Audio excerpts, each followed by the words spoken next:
New plumber ज़रा ध्यान दें, जब भी आपने ये सद्दा लगाना है, इसको हम अरबी में सद्दा नुस्बोसा कहते हैं। ये जो हमने पॉइंट बनाए होते हैं उसको उनके अंदर कोई चीज़ खलता-वलता ना चला जाए, सीमेंट ना चला जाए, तो उनको बंद करने के लिए हम ये सद्दा नुस्बोसे का यूज़ करते हैं।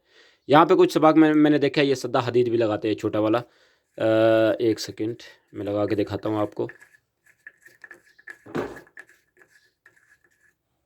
ये ऐसे इन्होंने लगाया होता है, ठीक है?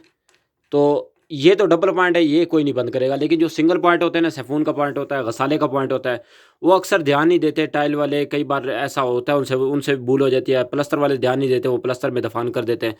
तो इस चीज़ से फिर मगज़मारी होती है, बाद में दोबारा उनको बुलाना पड़ता है, वो ढूँढ के देते हैं, टाइल तोड़ते हैं, वो सौदी भी ज़रा गिर-गिर करता है। तो उससे बचने के लिए ना ये वाला लंबा वाला लगा दिया करें। ये हर बंदे को आसानी से दिखाई देगा और कोई आपके पॉइंट को दफ़न नहीं करेगा। वीडियो अच्छी लगा करे तो लाइक कर दिया करें और मेरा चैनल सब्सक्राइब कर लें। यूट्यूब पे मेरा नाम है जी अली अकबर जिल, मेरे चैनल का नाम है, वो सब्सक्राइब कर लें। उस पे मैं डिटेल के साथ ये वीडियो बनाता रहता हूँ, आपको बताता हूँ कि कैसे कैसे काम हम सऊदी अरब में करते हैं, और छोटी छोटी टिप बताता रहता हूँ जिससे काम में हुस्न आता है, काम करने में मज़ा आता है। ठीक है, तो वीडियो को लाइक कर दें और ऐसे बंदे को सब्सक्राइब करें जो सऊदी आना चाहता है। खुसूसन मेरा चैनल, जो सऊदीया बंदा आना चाहता है, मेरा चैनल लाजमी सब्सक्राइब कर ले ताकि उसको ये वाली डिटेल मिलती रहे। अस्सलाम वालेकुम।